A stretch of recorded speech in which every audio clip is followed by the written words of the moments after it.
Good morning everyone. Myself Dr. Vishwa Rajlal, Faculty of Biotechnology, Jamshedpur Women's College, Jamshedpur.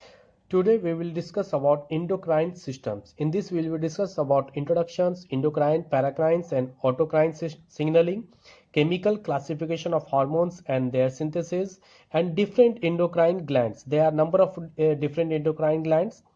Today we will discuss about hypothalamus and pituitary glands only. So we start. The endocrine system is a control system of ductless glands that secrete chemical messengers called hormones that circulate within the body via the bloodstream to affect distant organ. Endocrine are chemical released by a specialized group of cells into the circulations and acting on a distinct target tissues define the classical endocrine signaling mechanisms. A paracrine signaling mechanism is defined as chemical communications between neighboring cells within a tissue or organ. Autocrine signaling are those in which a chemical acts on the same cell. Next we come to a chemical classification of hormones and their synthesis. First, hormones are derived from amino acid, from cholesterol or from phospholipids. Second, by far the most numerous are the protein or peptide hormones ranging in size from just 3 to over 200 amino acids.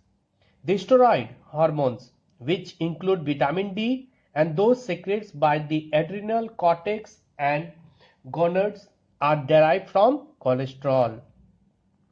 Next, the third group of hormones are those derived either from tyrosine or from tryptophan. A single tyrosine molecule yields the catecholamines epinephrine and norepinephrine, the latter being both a neurotransmitter and a hormone.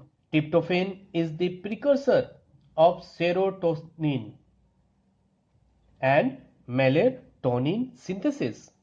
Finally, hormones derived from lipids and phospholipids include the major classes of alkoxanoids including prostaglandins, prostacyclins, thromboxanes and leukotrienes. Next we come to our different endocrine glands. Hypothalamus. In this we will discuss about thyrotropin releasing hormones TRH, gonadotropin releasing hormones GnRH, growth hormones releasing hormones GHRH. So first we will discuss thyrotropin releasing hormones. Thyrotropin releasing hormones TRH, also called thyrotropin releasing factors TRF, is a tripeptide hormones that stimulates the release of thyroid stimulating hormones and prolactin by the anterior pituitary. TRH is produced by the hypothalamus and travels to the pituitary via the hypophyseal portal systems. Next, gonadotropin releasing hormones. Gonadotropin releasing hormones is a peptide hormones responsible for the releasing of follicle stimulating hormones FSH and luteinizing hormones LH from the anterior pituitary. GnRH is synthesized and released by the hypothalamus. Next, growth hormone releasing hormones GHRH. GHRH, also known as growth hormones releasing factor, is a 44 amino acid peptide hormones produced by the hypothalamus.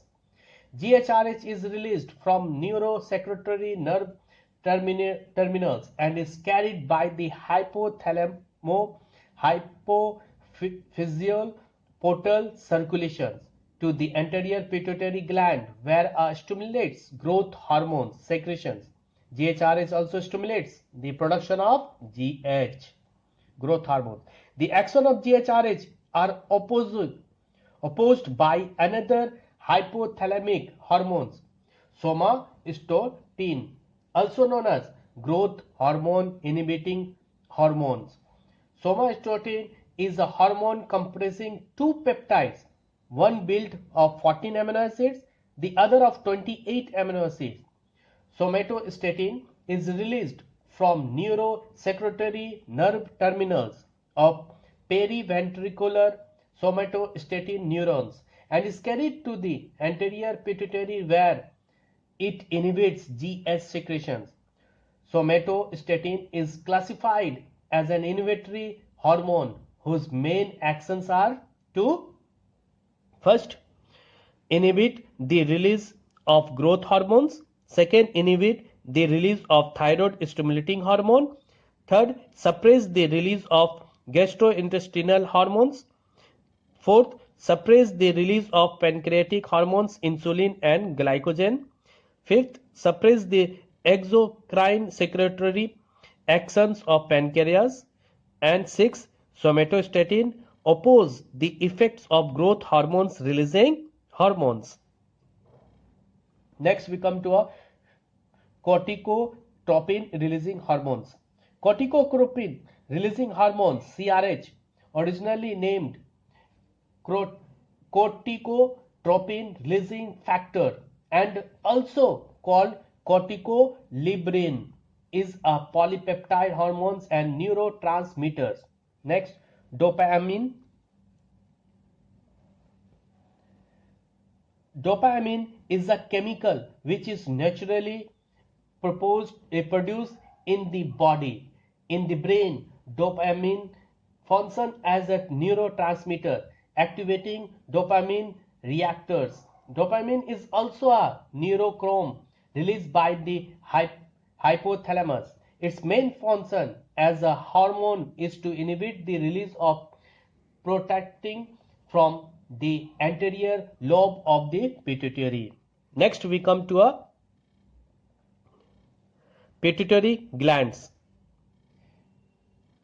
Pituitary glands is located in the sella turcica of sphenoid bone and attached to hypothalamus by infundibulum. Pituitary gland is divided into three regions: anterior pituitary, intermediate pituitary and posterior pituitary. Anterior pituitary is again divided into growth hormones, prolactins, adrenocorticotropic hormones, thyroid stimulating hormones, follicle stimulating hormones and luteinizing hormones. Growth hormones, somatotropin accelerates body growth and also stimulates secretion of IGF-1. Prolactin is a peptide hormone synthesized and secreted by the adenohypophysis. Prolactin has many effects, the most important of which is to stimulate the mammary gland to produce milk. Increased serum concentrations of prolactin during pregnancy cause enlargement of the mammary glands of the breast and increase the production of milk. However, the high level of progesterone during pregnancy act directly on the breast to stop injection of milk. It is only when the levels of the hormone fall after childbirth that milk injection is possible. Next, third, adrenocorticotropic hormones, ACTH.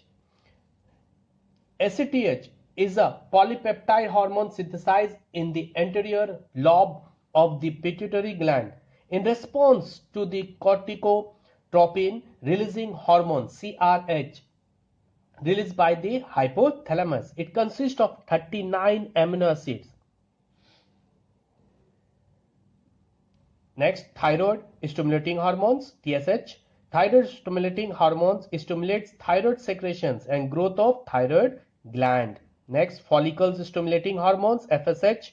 follicle stimulating hormones stimulates ovarians follicle growth in female and spermatogenesis in male.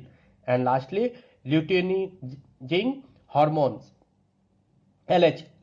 Luteinizing hormones is a hormone synthesized and secreted by gonadotropes in the anterior lobe of the pituitary gland, also called interstitial cell stimulating hormones, ICSH. It is one of the gonadotropins which are necessary for proper sexual functions. The other being follicle stimulating hormones, FSH. It stimulates ovulations and luteinizations of ovarians follicles in female and testosterone secretions in male.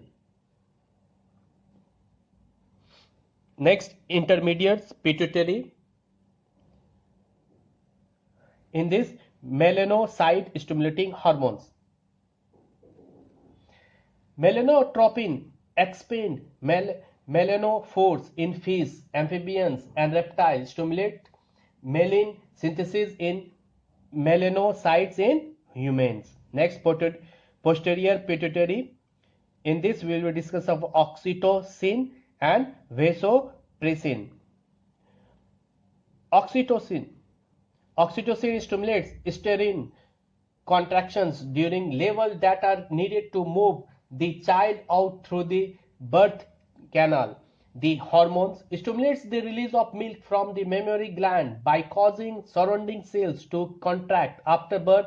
Stimulations of the breast by the infant feeding stimulates the posterior pituitary to produce oxytocin.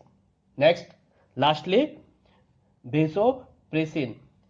Antidiuretic hormones increase the permeability of the distal convoluted tubule and collecting duct of the kidney nephron, resulting in less water in the urine. The urine becomes more concentrated as water is conserved. So, this is about endocrine synthesis, hypothalamus and pituitary glands. Thank you.